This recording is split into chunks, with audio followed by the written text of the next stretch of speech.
Apocalipse, capítulo 2. Quem tem ouvidos, ouça o que o Espírito diz às igrejas. O vencedor de nenhum modo sofrerá dano da segunda morte. Versículo 11. As cartas às igrejas da Ásia são dirigidas aos seus respectivos anjos, cuja palavra significa mensageiros. Cada carta contém a mesma estrutura. Cristo fala de si mesmo, da igreja, e encerra com uma promessa aos fiéis. A aplicação historicista às 7 cartas se encaixa com perfeição na história, dadas as circunstâncias vividas pela igreja cristã no curso do tempo. Aquele que conhece o fim desde o princípio deixou à sua igreja de todos os tempos conselhos e promessas a fim de que guardassem a sua fé com perseverança. Começando pela igreja de Éfeso, a realidade desta comunidade se encaixava perfeitamente à da igreja primitiva.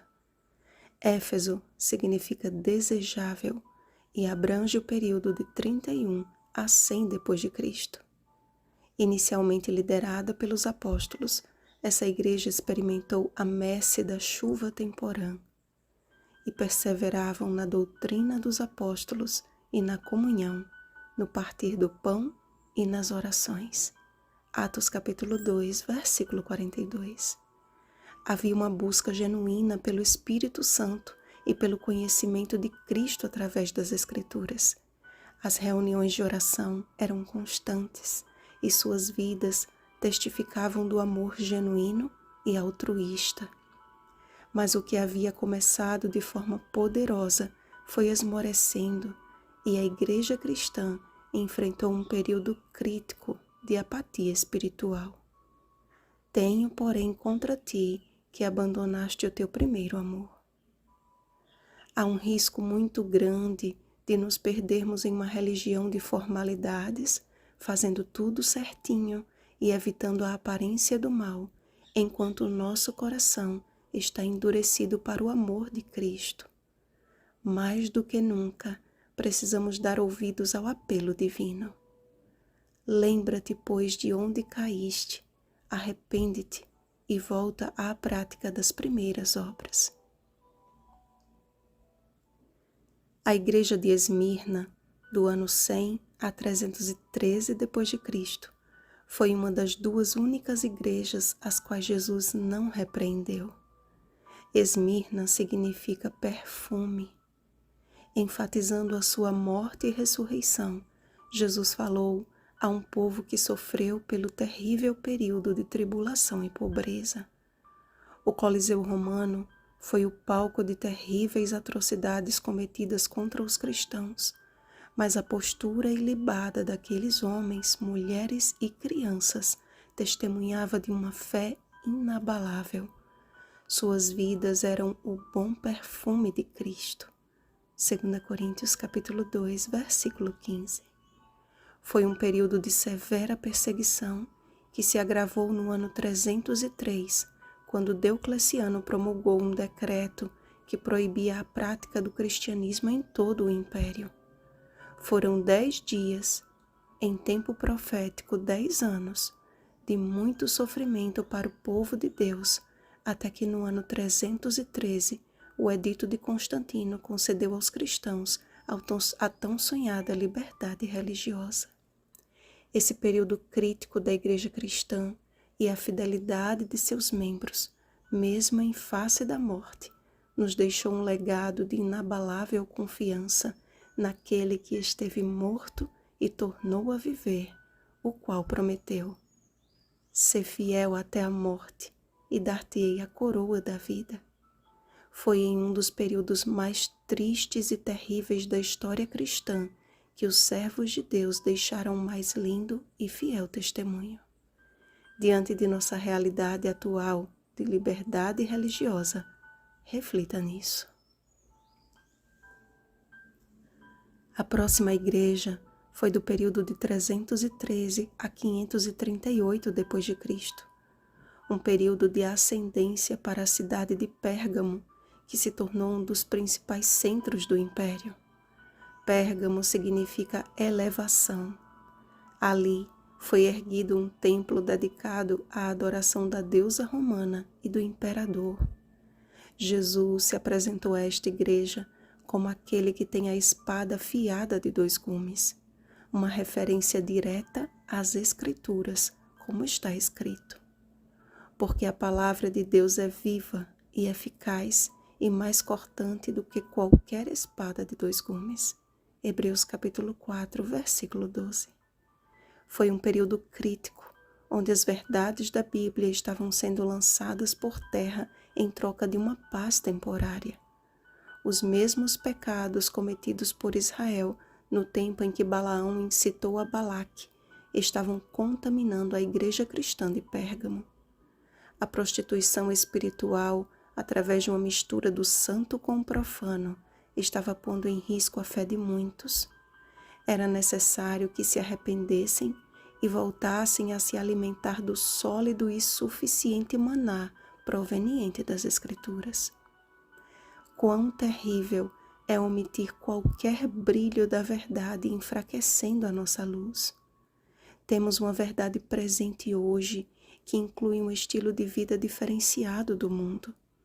Muitos podem até se utilizar de sua posição privilegiada, como fez Balaão, a fim de defender sua particular opinião acerca do que chama assuntos controversos.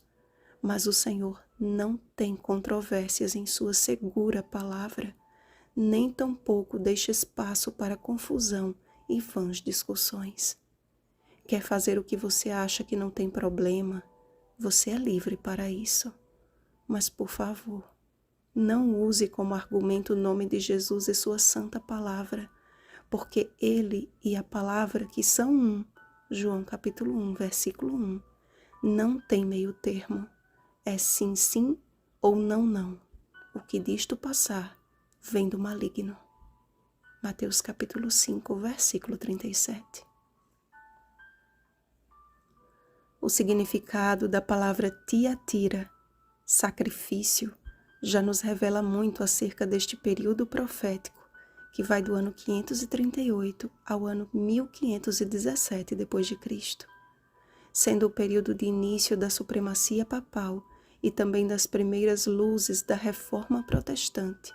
A igreja cristã se dividiu entre aqueles que se submeteram à autoridade e toleraram as práticas abusivas e idolátricas da igreja romana, se unindo a seus serviços religiosos apóstatas, e aqueles que permaneceram inabaláveis à autoridade das Escrituras, separando-se da Igreja Católica e de suas tradições.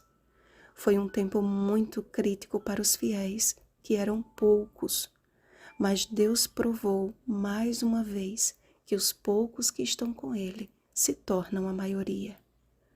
Os valdenses, Calvino, John Hus, Jerônimo, Lutero, foram uns poucos que se levantaram com fé e coragem em favor da verdade e iluminaram a Europa e o Novo Mundo com as boas novas da justificação pela fé. Morticínio, insegurança e medo estavam por toda a parte diante das constantes ameaças das autoridades eclesiásticas. Muitos preferiram ceder aos reclamos papais a fim de defender suas vidas e propriedades, mas acabaram perecendo justamente pelo modo que mais temiam. Não havia segurança, a não ser aquela contida no coração dos mártires que enfrentavam sua sentença com a dignidade e singeleza que comovia até mesmo seus verdugos. Todo reavivamento e reforma desperta com fúria a perseguição.